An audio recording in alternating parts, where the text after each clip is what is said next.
नमस्ते साथीहरु, स्वागत छ मेरो युट्युब च्यानलमा। म सरस्वती बस्नेत नेपालको प्यारो भूमि काठमाडौँ सिटीबाट बोलिरहेको छु र आज चाहिँ म रातो साडीमा सजिएकी छु साथीहरु। किन होला किनकि मेरो आज जेठाजीको छोराको व्रतबन्ध छ र व्रतबन्धमा जाँदाखेरि रातो पहिरन शुभ मानिन्छ।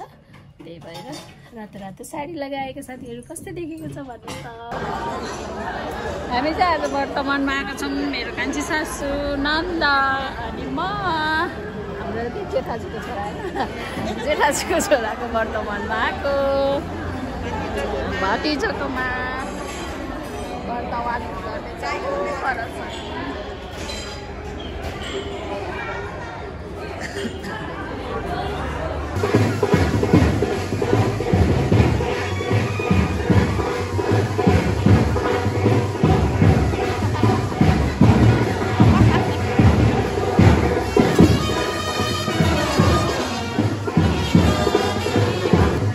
चाहिँ हाम्रो बटुकहरूलाई भिक्षा दान गर्नलाई सबैजनालाई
के छ फुपूको हाल खबर?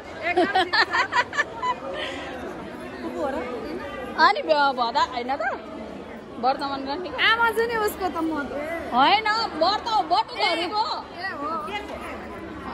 बटुकहरूको फुपू होइन अरे अब कहाँ हुनु।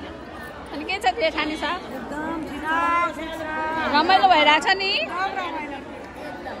सबैले रातै गाह्रो भन्छ बुझ्नुपर्छ अरे क्या। साथीहरु म चाहिँ घर फर्किसकेँ, भिक्षा दान गरेँ र अलिक पूजाको कार्यक्रम सिद्धेर म चाहिँ घर फर्केँ। श्रीमान चाहिँ पसलमै हुनुहुन्थ्यो। अब हामी फेरि 3 बजेको पार्टीमा जानुपर्ने छ। त्यही पार्टी हो। बिहान चाहिँ पूजासुजा भिक्षा दानहरू कार्यक्रम हुन्छ भने बेलुका चाहिँ पार्टी राखेको छ र त्यही पार्टीमा जानुपर्ने हुन्छ। बिहान चाहिँ म मात्रै गएको थिएँ भिक्षा दान गर्न, भरे चाहिँ हामी सबैजना पार्टीमा जानुपर्ने हुन्छ। र आज चाहिँ मैले हतार गरेको भएर कोठाको हालत पनि एकदमै खराब छ, केही मिलाएको छैन। अब चाहिँ मिलाउँछु, पहिले ड्रेस चेन्ज गर्छु अनि मात्रै। म चाहिँ पसलमा आएँ साथीहरू बुढालाई सहयोग गर्नलाई। अनि यहाँनिर निन्द्रा पनि लागिरहेछ, गाह्रो थकान पनि महसुस भइरहेछ, बेलुका पनि टाउको दुखिरहेको थियो। अब बुढा बाहिर निक्लिन लानु भएको छ, त्यही भएर एकछिन पसलमा बस्नु पर्यो। आज मेरो बहिनीहरू चाहिँ पास भयो। केमा पास भयो तिमीहरू? धेरै खुसी लाग्यो साथीहरू। मेरो चाहिँ बहिनीहरू चाहिँ यहाँ धेरै कति वर्ष भएको थियो तिमीहरूले पढाए? 3 वर्षपछि होइन, 3 वर्ष फुल पढे नि। 4th इयरमा चाहिँ यिनीहरूले डेन्टिस्ट बनेर डेन्टिस्टको डक्टरहरू यिनीहरू पूर्ण मात्रामा भए। धेरै कङ्ग्रेचुलेसन तिमीहरूलाई। धेरै धन्यवाद। जीवनमा सधैँ अगाडि बढिरहनु, सफलताले पाइला चुमिरहोस्। ल धेरै बधाई। बुढा के भन्न चाहनुहुन्छ तपाईँ पनि? बहिनीलाई धेरै बधाई छ। यसरी प्रगति हुँदै जाओस् अझै। प्रगति भला पार्टी गरेर लड्डु पनि ल्याउनु बिर्सेछु, त्यो चाहिँ नगर है। यिनीहरू सडनली आयो नि त, भर्खर आयो बिचरा, त्यही भएर खुसी। यिनीहरूलाई भन्दा बढी हामीलाई खुसी भएको छ क्या। हामी अभिभावक जस्तो पनि छौँ यिनीहरूको। अनि हरेक कुरामा हामी यिनीहरूलाई कराउने पनि गर्छौँ, गाली पनि गर्छौँ, माया पनि गर्छौँ। अनि यिनीहरूले भन्दा चाहिँ हामीलाई एकदम प्राउड फिल भएको छ, आफ्नै छोराछोरीले दिएर आए जस्तो लागिरहेछ होइन त बुढा?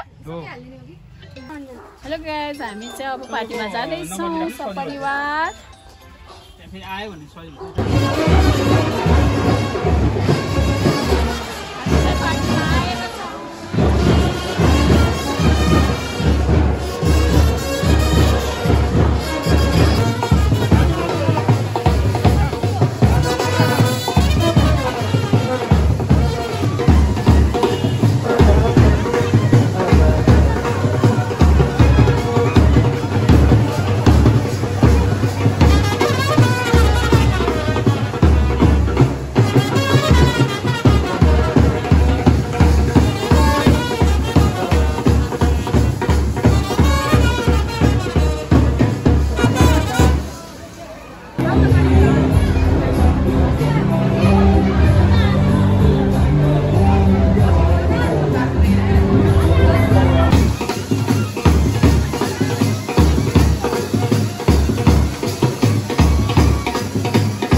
स्वागत छ। मैले हिजो चाहिँ वर्तमानमा धेरै भिडियो गर्न पाइनँ यताउति गर्दा, अनि त्यति धेरै चाहिँ गर्न पाइनँ। आज चाहिँ मकरको ढेँडो कुखुराको मासुको झोल बनाउँदैछु।